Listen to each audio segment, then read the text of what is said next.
Kochi Mangaluru natural gas pipeline to the nation.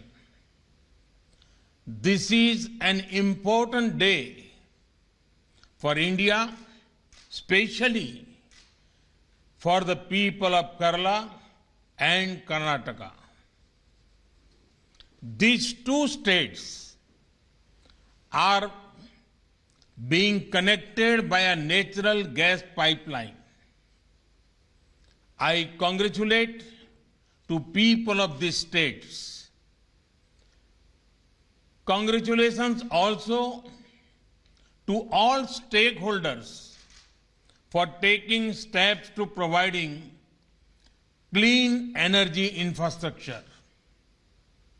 The pipeline will have a positive impact on the economic growth of these two states. साथियों, Kochi Mangaluru pipeline इस बात का बहुत बड़ा उदाहरण है कि विकास को प्राथमिकता देते हुए सभी मिलकर काम करें तो कोई भी लक्ष्य असंभव नहीं।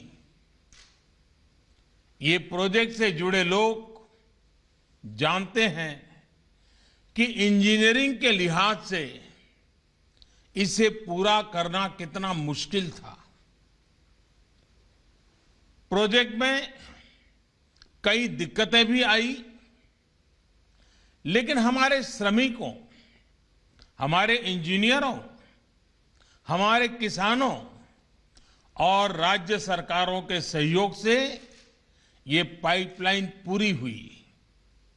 कहने को ये सिर्फ एक पाइपलाइन है, लेकिन दोनों राज्यों के विकास को गति देने में इसकी बहुत बड़ी भूमिका होने वाली है।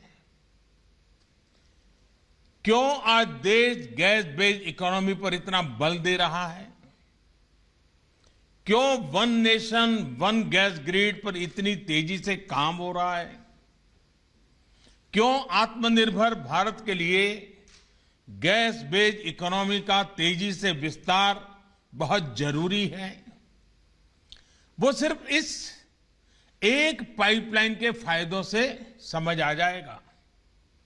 पहला, ये पाइपलाइन दोनों राज्यों में लाखों लोगों के लिए ईज ऑफ लिविंग बढ़ाएगी। दूसरा, ये पाइपलाइन दोनों ही राज्यों के गरीब, मध्यम वर्ग और उद्यमियों का खर्च कम करेगी। तीसरा, ये पाइपलाइन अनेक शहरों में सिटी गैस डिस्ट्रीब्यूशन सिस्टम उसका एक माध्यम बनेगी।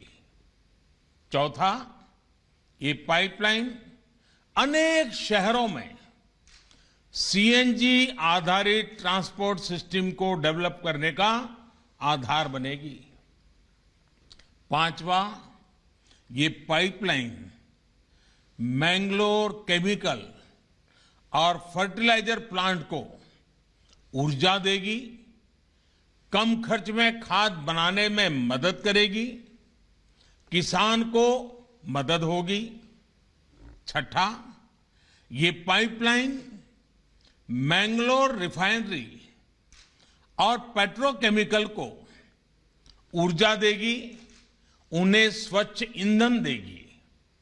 सातवां, ये पाइपलाइन दोनों ही राज्यों में प्रदूषण कम करने में बड़ी भूमिका निभाएगी। आठवां, प्रदूषण कम होने का सीधा असर होगा पर्यावरण पर। जितनी कार्बन डाइऑक्साइड का एमिशन इससे कम होगा, वो लाखों पेड़ लगाने के बाद ही हासिल हो सकता है। साथियों, नवा लाभ ये कि पर्यावरण बेहतर होने से लोगों की सेहत भी अच्छी रहेगी। बीमारी पर होने वाला उनका खर्च भी कम होगा। 10वां, जब प्रदूषण कम होगा, हवा साफ सुथरी होगी, शहर में गैस आधारित व्यवस्थाएं होगी, तो और ज्यादा टूरिस्ट आएंगे। टूरिज्म सेक्टर को भी इसका लाभ होगा। और साथियों, इस पाइपलाइन के 2 और लाभ हैं जिनकी चर्चा बहुत जरूरी है। इस पाइपलाइन के निर्माण के दौरान 12 लाख मैन डेज का रोजगार जनरेट हुआ है।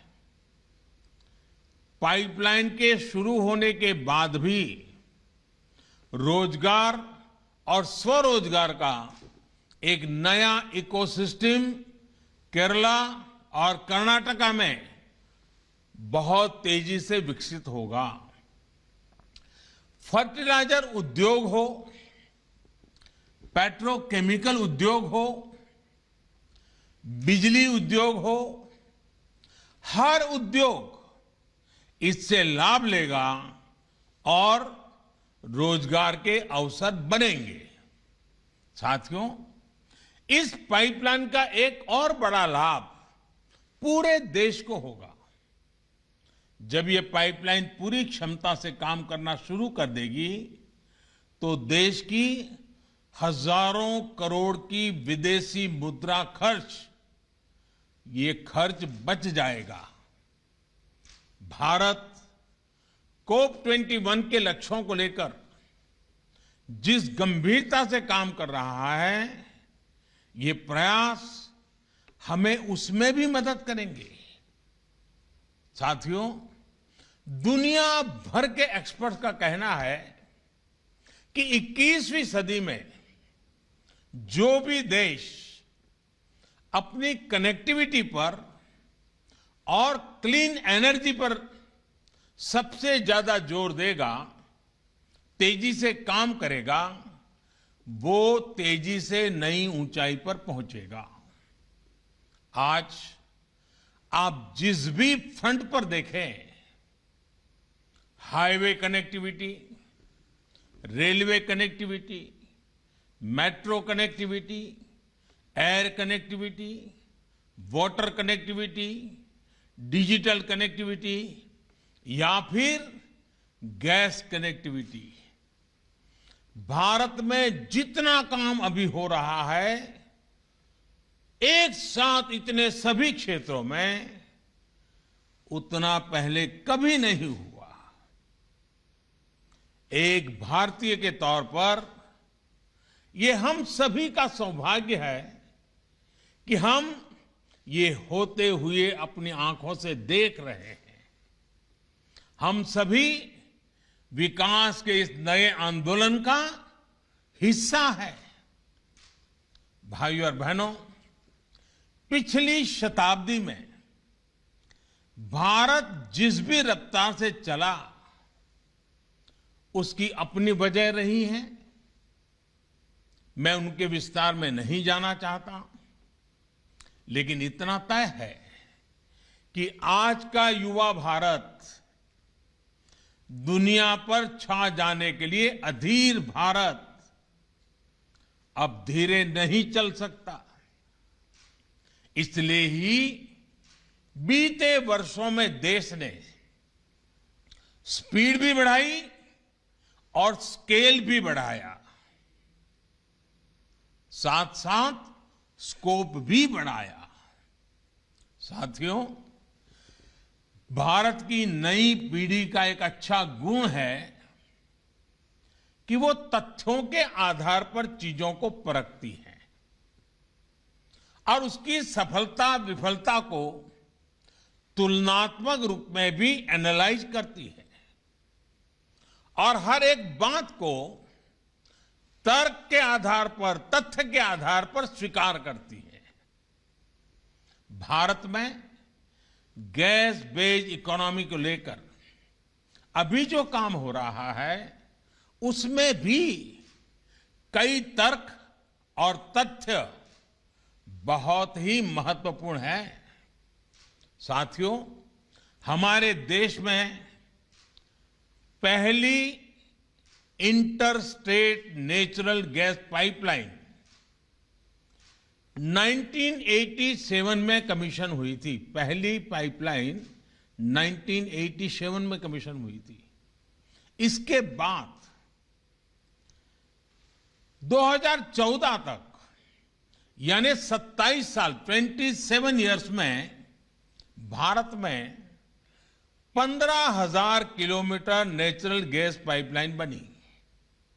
आज देश भर में पूरब, पश्चिम, उत्तर, दक्षिण 16,000 किलोमीटर से ज्यादा नई गैस पाइपलाइन पर काम चल रहा है। ये काम अगले 4-6 साल में पूरा होने वाला है।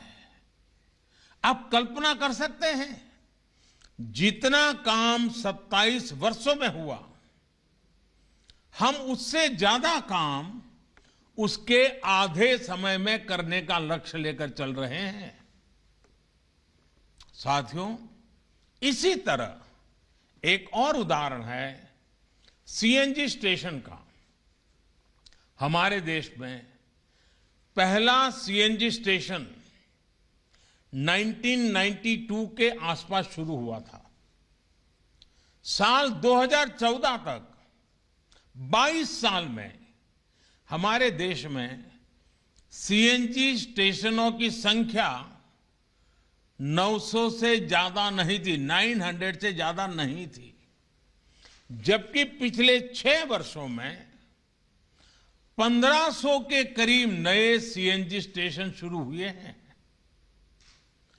अब सरकार इस लक्ष्य पर काम कर रही है कि देश भर में सीएनजी स्टेशनों की संख्या को 10,000 तक पहुंचाया जाए। अभी जो ये पाइपलाइन कमीशन हुई है, ये भी केरला और कर्नाटका के अनेक शहरों में 700 सीएनजी स्टेशन खोलने में मदद करेगी। साथियों, एक और दिलचस्प आंकड़ा है पीएनजी कनेक्शन का। रसोई में पाइप से जो गैस पहुंचाई जाती है उसका 2014 तक हमारे देश में सिर्फ 25 लाख पीएनजी कनेक्शन थे। मतलब कि घरों में पाइपलाइन से गैस 25 लाख। आज देश में 72 लाख से ज्यादा घरों की रसोई में पाइप से गैस पहुंच रही है। कोची मैंगलुरु पाइपलाइन से 21 लाख और नए लोग पीएनजी सुविधा का लाभ ले पाएंगे। भाइयों और बहनों, लंबे समय तक भारत में एलपीजी कवरेज की स्थिति क्या रही, ये हम सभी जानते हैं। साल 2014 तक जहां 14 करोड़ एलपीजी कनेक्शन देश भर में थे, वहीं बीते 6 सालों में इतने ही नए कनेक्शन और दिए गए हैं। उज्ज्वला योजना जैसी स्कीम से देश के 8 करोड़ से ज्यादा गरीब परिवारों के घर कुकिंग गैस तो पहुंची है, साथ ही इससे एलपीजी से जुड़ा इंफ्रास्ट्रक्चर भी देश में मजबूत हुआ है। साथियों, एक बड़ी वजह रही कि कोरोना काल में देश में रसोई गैस की किल्लत कभी नहीं हुई। गरीब से गरीब को हम उस मुश्किल समय में करीब 12 करोड़ मुफ्त सिलेंडर उपलब्ध करा पाए। साथियों, सरकार के इन प्रयासों का, इतनी तेजी से किए जा रहे कार्यों का एक और प्रभाव हुआ है। इसकी चर्चा उतनी हो नहीं पाती।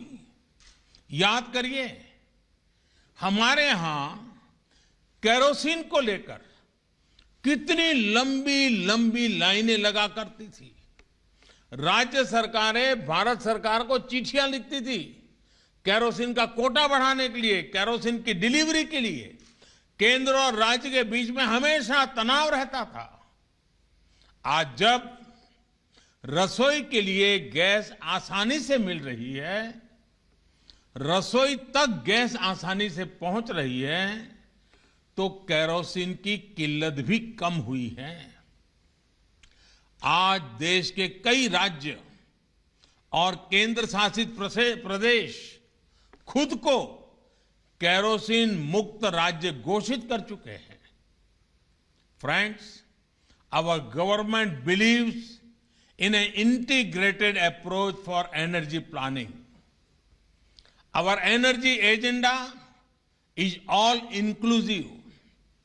Since 2014, we have brought in various reforms across the oil and gas sector. These reforms cover exploration and production, natural gas marketing and distribution. We plan to achieve one nation, one gas grid. We also want to shift to gas-based economy. The use of natural gas has several environmental benefits. The government is taking policy initiative to increase the share of natural gas in India's energy basket from 6% to 15%. Crores of rupees would be invested in the oil and gas sector in this decade itself. Dedication of this Kochi-Mangaluru natural gas pipeline of GAIL is a part of our journey to move towards one nation, one gas grid. Clean energy is important for a better future. The pipeline will help improve clean energy access. Our government is also making many efforts in other sectors. Take, for example, the Swachh Bharat movement, the efforts to increase LED bulbs for electric electric mobility. साथियों, आज कोशिश ये है कि देश को भविष्य की जरूरतों, भविष्य की एनर्जी नीड्स के लिए आज से ही तैयार किया जाए। इसलिए एक तरफ देश में नेचुरल गैस पर फोकस किया जा रहा है, तो दूसरी तरफ देश अपने एनर्जी रिसोर्स को भी डाइवर्सिफाई कर रहा है। अभी हाल ही में गुजरात में दुनिया के सबसे बड़े रिन्यूएबल एनर्जी प्लांट का हाइब्रिड सिस्टम का रिन्यूएबल एनर्जी प्लांट का काम शुरू हुआ है। विंड और सोलर कंबाइन। इसी तरह आज देश में ही बायोफ्यूल्स पर बहुत बड़े स्तर पर काम चल रहा है। गन्ना हो या अन्य एग्रो प्रोडक्ट्स हो, इनसे इथेनॉल के निर्माण पर गंभीरता से काम किया जा रहा है। अगले 10 साल में पेट्रोल में होने वाली इथेनॉल ब्लेंडिंग को 20% तक करने का लक्ष्य रखा गया है। यही नहीं, इलेक्ट्रिक मोबिलिटी से जुड़े सेक्टर को, इसमें जुड़े इंफ्रास्ट्रक्चर को भी बहुत अधिक प्रोत्साहन दिया जा रहा है। हम देशवासी को पर्याप्त, सस्ता, प्रदूषण रहित ईंधन मिले, बिजली मिले, इसके लिए हमारी सरकार पूरी प्रतिबद्धता से काम कर रही है। भाइयों और बहनों, देश के संतुलित और तेज विकास की सोच हमारे कोस्टल एरिया के डेवलपमेंट को लेकर भी स्पष्ट रूप से दिखती है। केरला हो, कर्नाटका हो, साउथ इंडिया के हर राज्य में जो समंदर से सटे हैं, वहां ब्लू इकोनॉमी के विकास के लिए एक कॉम्प्रिहेंसिव प्लान पर काम हो रहा है। ब्लू इकोनॉमी आत्मनिर्भर भारत का एक बहुत बड़ा स्रोत बनने वाला है। हमारे पोर्ट्स हो, कोस्टल रोड्स हो, इनको दूसरे माध्यमों से कनेक्ट किया जा रहा है। मल्टी मॉडल कनेक्टिविटी पर हमारा विशेष फोकस है। हमारा coastal region ease of living का भी मॉडल हो रहा है। ईज ऑफ डूइंग बिजनेस भी बेहतरीन हो, इसी लक्ष्य के साथ काम किया जा रहा है। भाइयों और बहनों, समुद्री किनारे पर बसी एक बड़ी आबादी हमारे किसानों की है, हमारे मछुआरे साथियों की है। ये सभी साथी समुद्री संपदा पर निर्भर ही नहीं है, बल्कि इसके बहुत बड़े संरक्षक भी हैं। इसलिए पूरे कोस्टल इकोसिस्टम की सुरक्षा और समृद्धि बहुत जरूरी है। बीते सालों में इसके लिए अनेक सार्थक कदम उठाए गए हैं।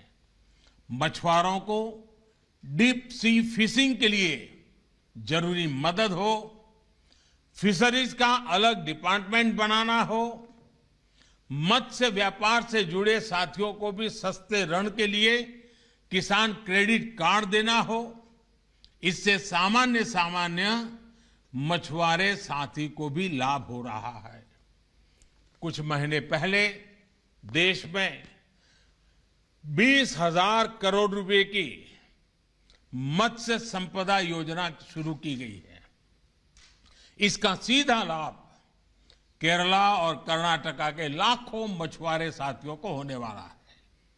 आज मछली से जुड़े एक्सपोर्ट में तो हम तेजी से आगे बढ़ ही रहे हैं। एक क्वालिटी प्रोसेस सी फूड का हब भारत हो, इसके लिए भी हर जरूरी कदम उठाए जा रहे हैं। दुनिया में सीवीड की डिमांड बढ़ रही है, जिसको पूरा करने में भारत अहम भूमिका निभा सकता है। सीवीड फार्मिंग के लिए किसानों को जितना प्रोत्साहन मिलेगा, उतनी ही तेजी से इस क्षेत्र में भी हम आगे बढ़ेंगे। हम एकजुट होकर संकल्पित भाव से काम करेंगे, तभी हम हर राष्ट्रीय लक्ष्य को तेजी से हासिल कर पाएंगे। एक बार फिर कोची मंगलुरु गैस पाइपलाइन के लिए केरला और कर्नाटक के सभी नागरिक भाइयों बहनों को, इस काम से जुड़े हुए सभी महानुभावों को अनेक अनेक बधाइयां देता हूं, बहुत बहुत बधाई देता हूं। धन्यवाद।